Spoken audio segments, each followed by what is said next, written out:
Hi guys, this is Vidas, And Ausra. and we're starting episode 21 of Ask Vidas and Osha podcast. And today's question was sent by Ugo Chukwu, I think. I hope I'm pronouncing his name correctly. And he wants to know what are some of our experiences so far as an organist, and what's the best way of practice, and what should be practiced and when. Right, Osha? So when a person asks you about your organ practice experiences, usually it's not simple curiosity, isn't it? It's because your experience is supposed to be helpful to other people, right? Yes, but it's actually a very broad question. Mm-hmm. I don't know how to answer it, Well, in like a few sentences. let's let's start it from the beginning. A little bit smaller segment of this question is what should be practiced and when, right? Meaning, what kind of pieces, what kind of music should you practice? And then the second part of this question is when. Well, everything depends on your situation in life, because in my life I had so many different positions as Mm-hmm. an organist, and as a teacher, so it's hard for me to tell. Because when I was working in church, definitely, a large amount of my organ repertoire was related to the church music. I had to practice hymns and do interludes and to prepare for like hymn festivals Mm-hmm. and think about liturgic what is appropriate to the church service. Then of course when I was a student, for many years, because I have two masters and one doctorate and of course bachelor degrees, so I had to play a lot of you know repertoire Mm-hmm. overall. And now when I'm performing recitals, my repertoire and my practice depends on them. My experience is sort of similar to yours, right? Because we always did things together. And my answer to Ugochukwu might be that you have to dig deep into your own needs, your own goals, right?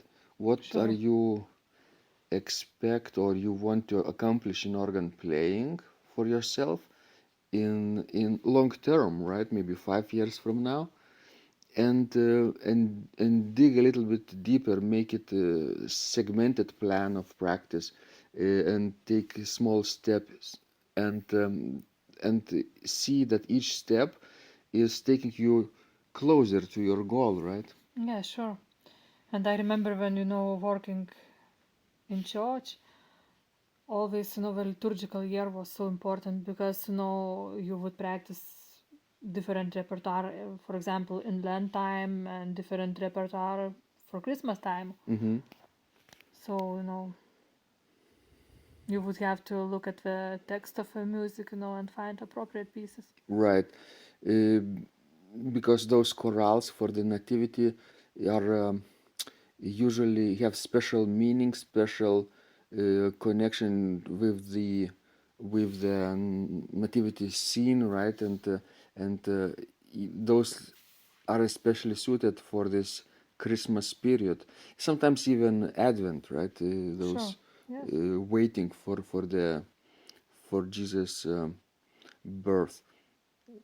So, in short, I think people should plan their practice appropriately to their needs, right, to their Yes. goals. First of all, you have to figure out what you need to accomplish let's say 5 years from now. You have to have a vision, right? Sure. Never practice just for today, for tonight. Always be far looking, right? That helps you in the long run. And then the second part, Osha, is when to practice. That's easier, right? Yes. How would you answer this question? You have to practice every day. Every day.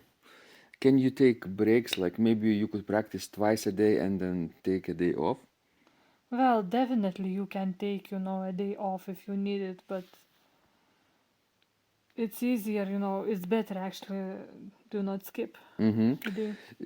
I like to imagine practice like vitamins, taking vitamins. Okay, I can skip one day, right, of vitamins and take two vitamins per day the next day. Would that work? No, I don't feel so. But it's not a catastrophe, right? If you took two vitamins once, that would be still okay, I think. Once. But if you do this regularly, it would be bad for your stomach.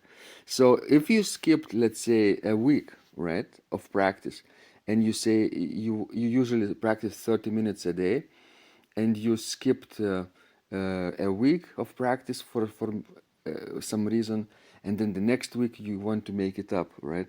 And you practice like 7 times 30, maybe 3.5 hours, right? Uh, Sometimes it's possible, right?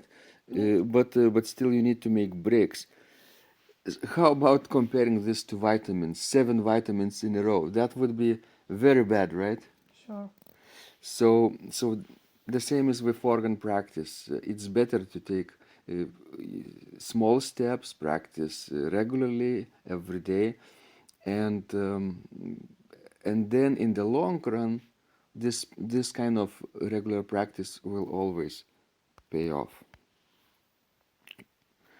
So, guys, this was Vidas, And Ausra? and please send us your questions. Um, we help. We hope to help you grow as an organist, and the best way to connect with us is through our newsletter, right, from the blog organduo.lt. Yes. Go there and subscribe if you haven't done so, and then you can reply to our messages. That would be the best way. So, this was Vidas again, And Ausra? and remember, when you practice, Miracles happen.